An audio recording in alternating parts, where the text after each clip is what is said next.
Hey guys, so we've got the new Conquest out, Conquest 19, that's going to award Ben Solo, and it's full of First Order and Resistance feats, and we've got some Inquisitor feats repeating again.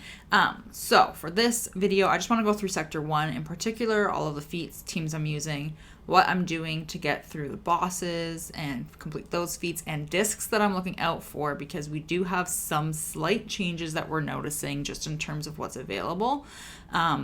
And I'm also going to show you at the end, I did manage to get a First Order win and a Resistance win today with the Professor X account. So that account does not have Kylo or Rey, either Galactic Legend. I am intending to try for Red Crate on it, so we're going to see how close we can get. I think I can do it.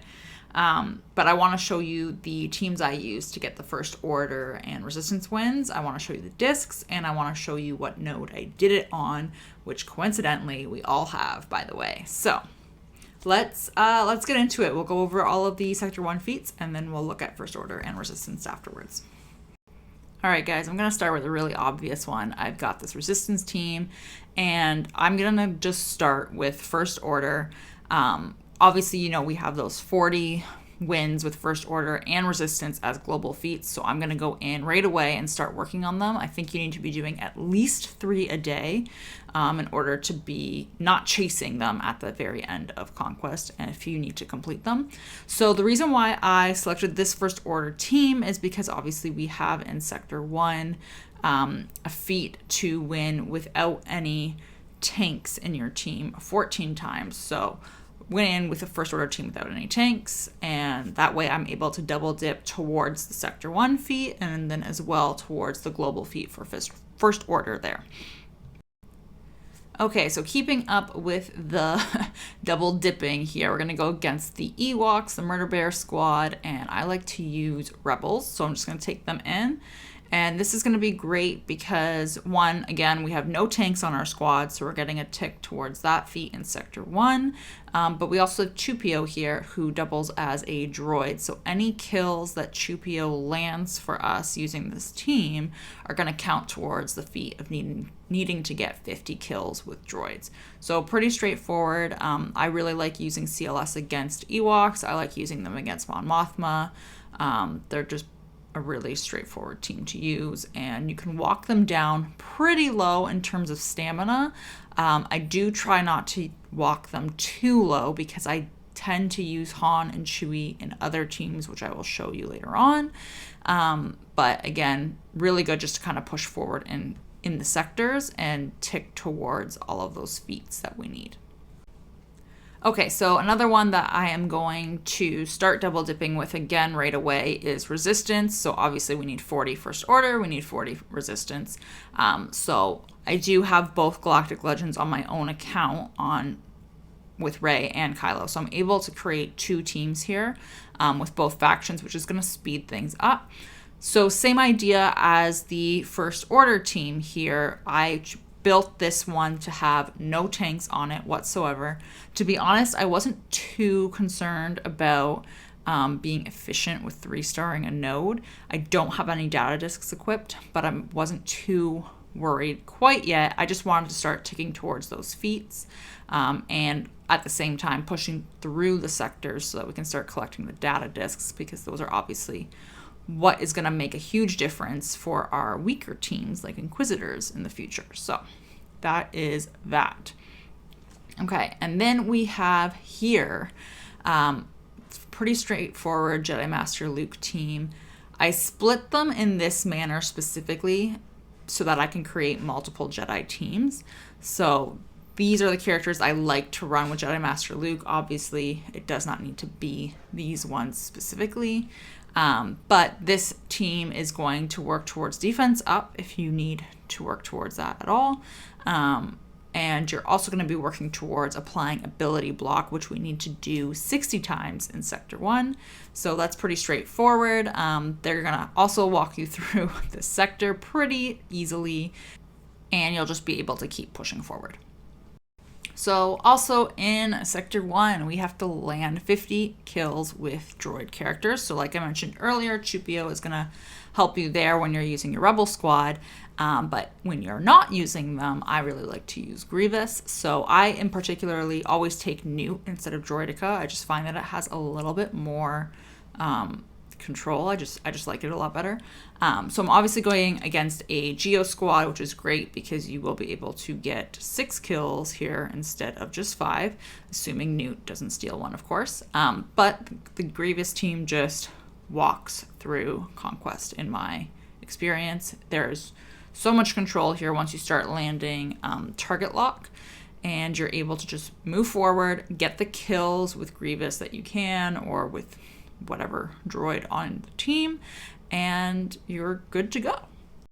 Okay, and this other team here is also really fun for ability blocks. So I'm just running a full Empire squad. I am really liking Palpatine lead with Mara just for control, but Darth Vader is the one obviously doing all of the ability block for you. And then, of course, you want to keep in mind here that it's only going to count 1 if he lands it, even though it says attempt, and 2 if he doesn't kill the character while he is attempting to inflict ability blocks. So if you kill the character on the same turn, it just doesn't count. For a lot of these debuff feats, it just doesn't work that way. So you want to keep that in mind. But yeah, this is just another team just so I can help spread out my stamina. I like to make sure I'm not digging my heals in with one team in particular, and then they aren't useful for me when I need them. So I mentioned earlier that I split my Jedi in particular ways. This is how I run my Jedi Knight Revan team. Again, I just try not to have overlapping characters so I can really manage my stamina on my teams. So this is the Jedi Knight Revan team that I'm running so that it doesn't take away from my Jedi Master Luke team. And the reason why I like this team is that you've got Bastilla here to apply ability block with her basic. So you're also working towards your sector feat that way. You can remove Old Ben here. I like to have a tank with them just in case. If you remove Old Ben, I would probably replace him with something like Hermit Yoda. Honestly, even Ayla would be good for stuns. I would go with another non-tank Jedi so that you're able to double dip on the feet that way. I wasn't too concerned about needing to double dip. I just really wanted to push forward in the sector. But if you want to be as efficient as possible, that is what I would do personally. Otherwise, if you're not that worried about it, push forward, spread your teams out as much as possible to work on those feats without digging yourself into a hole. And honestly, you're going to be farming a lot of Datacron nodes most likely, and that's where I tend to pick up a lot of this feat cleanup later on in Conquest anyway. Okay, so this might be my favorite feat in Conquest to complete just because it is so easy and it really doesn't matter if you win or lose. I pretty much always lose this one. So we are going for 40 defense up for that sector feat here. Clone Wars Chewy, in my opinion, this is just the best team if you want to get it done in one fight. So you're going to take Clone Wars Chewy, and then I take 4 tanks with him. So I'm going to take Malgus, Malik. I'm struggling to pick because I'm trying not to double dip, but really 4 tanks. You don't necessarily need to do this feat in its own battle if you are using Jedi Master Luke. You are going to get the defense up naturally with him as well. I just find that this is a guaranteed way to do it. So essentially you want Clone Wars Chewy as your leader because he provides defense up to your team. And then you just kind of watch your team repeatedly get hit over and over, and they just keep proccing defense up on themselves. And eventually the battle will end, or you'll die. And you will get the 40 defense up. Usually it's in one battle. The most I've ever had to do it in is 2, and I think that was just really unlucky on my part. But generally it's in one battle and you're done, and you can move on with your life and not have to even worry about that feat for the rest of Conquest. So I just skipped to the end here. So you can see we die, it's over, it doesn't matter, we didn't win, but we got 40 defense up in one try.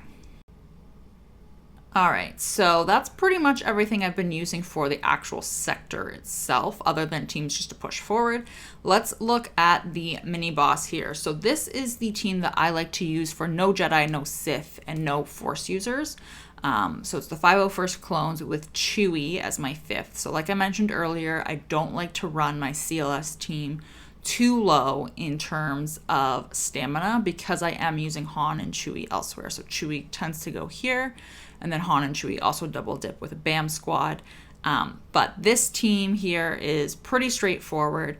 I actually don't have, I think I only have an Amplify Agony applied right now. I haven't gotten the best data disk selection at this point, so it's not working a whole lot in my favor. But, which is why it's also taking so long to get through this team here.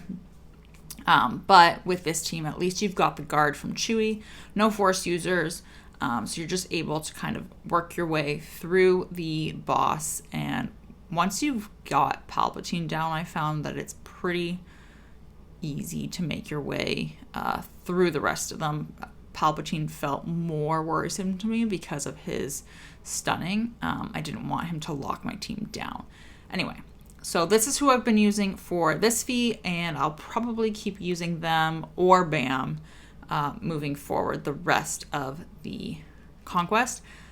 I don't have Volatile Accelerator yet. If I did, I would have probably used BAM Han Chewy here. BAM Han Chewy is really good for survival feats. This boss node, mini boss node, you will have to do twice because the survival character is Darth Vader, who obviously is a Sith. So they contradict each other. Anyway, so that's the first one done, and we can have a look at the next one.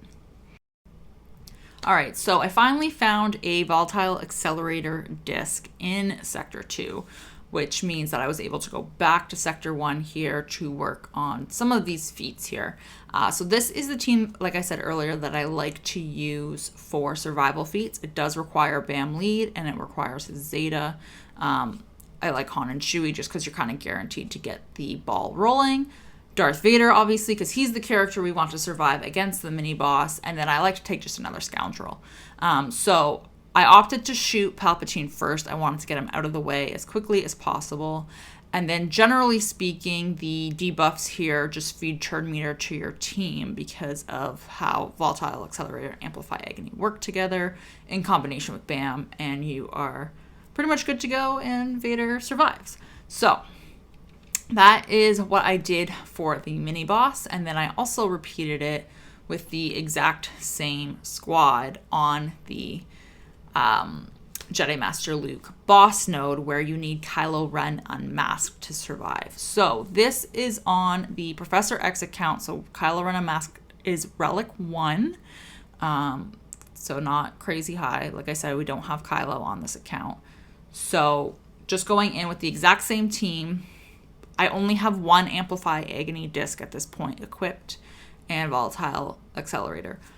I chose to get rid of R2 first because I did not want him stealthing anybody so that I couldn't, make my way around. Obviously, once Luke taunts, we are kind of screwed in terms of targeting anyone else, except with Boba because he can ignore it.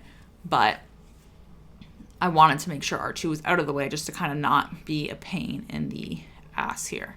So clearly it's going relatively okay. They are getting a few turns in, but overall it's pretty straightforward, and I'm not gonna lie, I'm kind of surprised at how easy it felt to take Luke down with Han and Chewy. So definitely would recommend trying that for that boss. All right, guys, I want to show you the discs I have equipped. So these are the Professor X discs. So we have Volatile Accelerator, one Vitality, and a Ruthless Swiftness. And we have one Amplify Agony equipped as well, and a Zealous Ambition. So like I said, not the best discs. This is not the optimal build. I have not found more Amplify Agony yet. So I just wanted to test it. The discs I put on there on top of Amplify Agony and Volatile Accelerator were just for insurance purposes. I really wanted to see if I could get his resistance characters. You can see them here. I wanted to make sure that I could get a win with them. I wanted to make sure they were modded. So, like I said, there's no Rey on this account and no Kylo. So they're not super well geared. They're not all in relic levels, but we are going to go against the Bounty Hunter node. So everybody has this node because this is the Datacron bonus node at the end of Sector 1. And the idea here was to get rid of Bosk as soon as possible. And I'm going to use R2's stun to try to control everybody. Obviously, it is a little bit worrisome because the only relic characters here are R2 and JTR. So it is a little scary.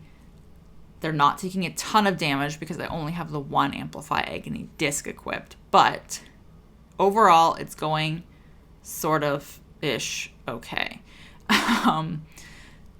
Clearly, Jango getting his Bounty Hunter's Resolve is annoying.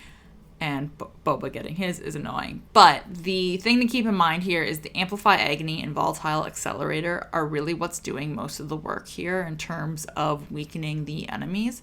So once I do have the optimal disc build, which is more Amplify Agony and, not Vitality or things like that, they will melt faster and we'll be able to get through this a lot faster. I just wanted to show you that this was possible because getting 40 wins seems really daunting when you don't have Kylo or Rey on your roster right now.